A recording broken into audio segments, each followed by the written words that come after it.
हाँ भाई, फिर से मैं हाज़िर हूँ आपकी खिदमत में।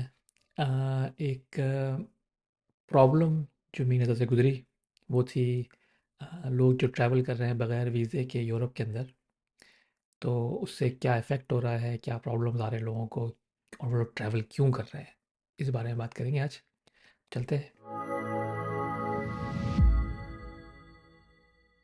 तो पहली चीज़ तो ये है कि हमारे यहाँ आजकल एक ट्रेंड चल गया है कोविड ख़त्म होने के बाद से, कि लोग ट्रैवल कर रहे हैं, जो कि बहुत अच्छी बात है। ट्रैवल करें भाई, बिस्मिल्लाह, ट्रैवल करना अच्छी बात है। प्रॉब्लम अब ये आ रहा है कि लोग जो है ट्रैवल कर रहे हैं बगैर वीज़े के। मतलब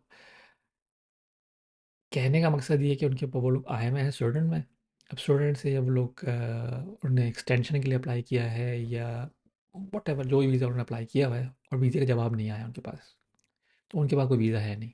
और उस टाइम पीरियड में वो ट्रैवल कर रहे हैं। ट्रैवल कहाँ कर रहे हैं? यूरोप में, शेंगन में कंट्रीज़ में ट्रैवल कर रहे हैं। तो अब वो प्रॉब्लम क्या फेस कर रहे हैं कि जब से ब्रेग्जिट हुआ है, तो बॉर्डर की जो है ना, और ये जो आजकल जो यूक्रेन की वॉर भी चल रही है, इस वजह से भी काफ़ी इफेक्ट हुआ है कि बॉर्डर पे जो है उन्होंने सिक्योरिटी बढ़ा दी है। अब वो जो है रैंडम चेक कर रहे हैं। कोई उन्होंने नाका नहीं लगाया हुआ, उन्होंने कोई परमानेंट कोई पोजीशन नहीं है उनकी।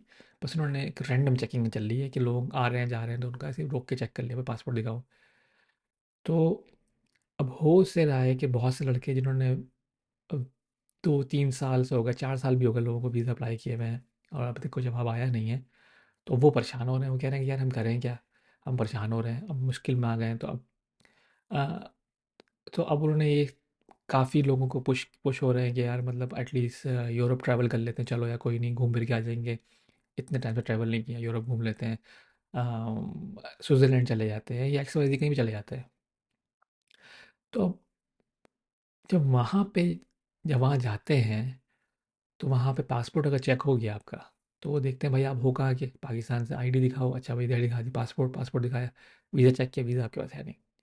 वो पहली फुर्सत में बोलेंगे भाई आपका तो वैलिड वीज़ा है नहीं, तो हम यहाँ क्या कर रहे हैं? आप बोलेंगे नहीं भाई, मैंने तो एप्लीकेशन डली हुई है वहाँ पे एक्सटेंशन की, तो इसलिए मैं यहाँ पे हूँ कि यूरोप के अंदर तो हूँ मैं। नहीं, ये नहीं हो सकता। सिंपल सी बात है, आप बगैर सही प्रॉब्लम प्रॉपर वैलिड वीज़ा के ट्रैवल नहीं कर सकते। इवन यूरोप के अंदर भी नहीं कर सकते आप। तो आप जाएंगे अंदर। अंदर से मतलब ये कि दो ऑप्शन देंगे। या तो हम आपको पाकिस्तान डिपोर्ट कर रहे हैं, ठीक है, ऑप्शन वन ये देते हैं बेसिक नॉर्मली। पाकिस्तान डिपोर्ट आप ज़बरदस्ती करें, नहीं भाई मुझे वहीं डिपोर्ट करो जहाँ से मैं आया हूँ भाई, यानी कि स्टूडेंट। तो बोलेंगे ठीक है, आपको ये अगर प्रोसेस करना है तो आपको हम डाल देंगे जेल में। अब आप कॉरस्पॉन्ड करो स्वीडिश एम्बेसी से, यूरोपियन काउंसलेट से, लॉयर से, और अपने रिलीज़ जो है वहाँ पे स्टूडेंट कराने की बात करो, क्योंकि हम वो रिस्क नहीं ले सकते कि हम आपको स्टूडेंट भेजें और स्टूडेंट वाले बोलेंगे भाई हम इसको एक्सेप्ट नहीं करते इस बंदे को। तो हमारे पास कोई वैलिड पेपर होना चाहिए ये शो करने के लिए कि हाँ, स्टूडेंट आपको एक्सेप्ट करेगा, क्योंकि पाकिस्तान से तो हम वारंट नहीं मंगा लेंगे आपकी डिपोर्टेशन का। अब ये सारा प्रोसेस आपने करना है, वो नहीं करेंगे। आपको सारा प्रोसेस यहाँ स्वीडिश एम्बेसी और ये वो सारा चक्कर लगाना है, सारी चीज़ें जो है पेपर वर्क कंप्लीट करके फिर उनको देना है, ताकि वो आपको डिपोर्ट कर सकें स्वीडन के अंदर। फिर अब इसमें तकलीफ़ किसको होगी? तकलीफ़ आपको होगी, ऑब्वियस सी बात है, आप जेल में बैठे हुए हैं। किसी को अच्छा नहीं लगता जेल में बैठना। अब वो कह लो कि डिटेंशन सेंटर है, वो अलग बात है, लेकिन ये कि सेम बात है, सेम ही चीज़ है मेरे लिए ये। फिर आपके दोस्त यार जो भी आपकी हेल्प कर रहे होंगे पेपर वर्क में, ढूँढने ढाँढने में, और अगर वाइफ़ बच्चे आपके हैं वो कितना स्ट्रगल करेंगे, सिर्फ़ आपकी एक छोटी-सी ख्वाहिश, एक छोटी-सी बेवकूफ़ी की वजह से कि आपको घूमना था यूरोप।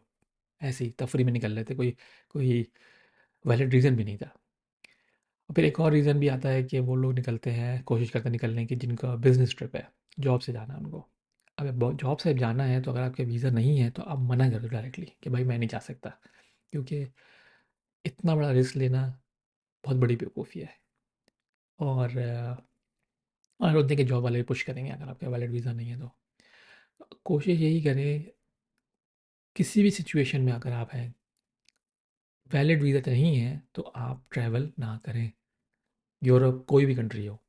क्योंकि एक जो बहुत ही रेगुलर चीज़ मैंने सुनी है, देखी है और एक्सपीरियंस की है, वो ये है कि जैसे फॉर एग्जांपल मैं डेनमार्क जा रहा हूँ स्टूडेंट से ट्रेन में, वो ट्रेन में आ जाते हैं, डेनमार्क के बॉर्डर पे पुलिस वाले बस ऐसे ही घूम रहे होते हैं लाइन से, बस रैंडमली किसी को भी बोलते हैं आप पासपोर्ट दिखाइए, आप पासपोर्ट दिखाइए, आप पासपोर्ट दिखाइए। और रैंडम में तो बताइए हम काले आते हैं सारे, तो हम कालों को फ़ौरन चेक करते हैं वो लोग।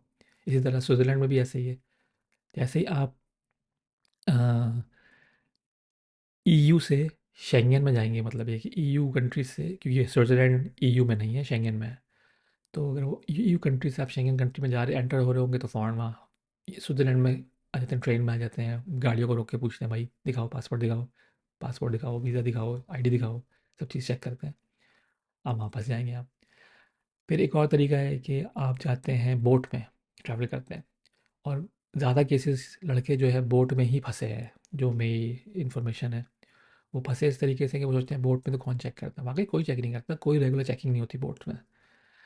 तो लड़के वहाँ उतरे बोट से, वहाँ पे उनके टर्मिनल पे उतरे, टर्मिनल से बाहर निकल रहे थे, सामने पुलिस वाले खड़े थे, वो रोक लिया उन्होंने, क्योंकि काले तो हम हैं ना, क्या करें हम। तो या तो फेयर एंड लवली लगा के घूमे, फिर क्या कर सकते हैं। तो फिर उन्होंने फ़ोन रोक लिया, उन्होंने बोला भाई आप आ जाइए साइड में, और ये जो है बताइए, पासपोर्ट दिखाइए, आईडी दिखाइए और वीज़ा दिखाइए।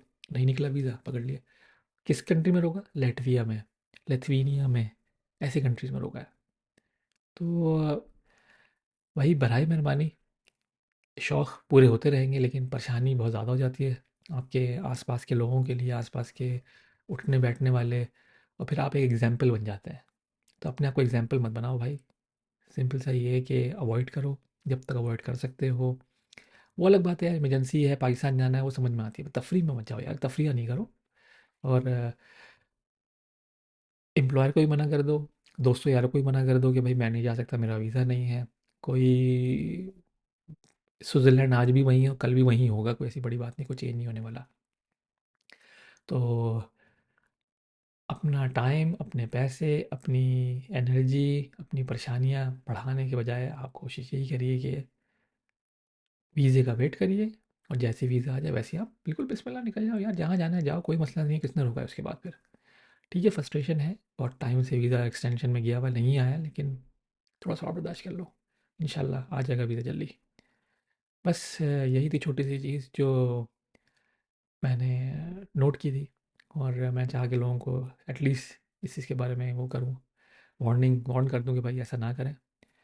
तो बस अपना ख़्याल रखिएगा, और सब्सक्राइब करना मत भूलिएगा, लाइक करिएगा, शेयर करिएगा, और अगर कोई कमेंट है या कोई ऐसी बात है, कोई सवाल है आपके दिमाग में, तो मुझे ईमेल कर सकते हैं mrsabpata@gmail.com पे। और अपना बहुत ख़्याल रखिएगा, मिलते हैं नेक्स्ट वीडियो में।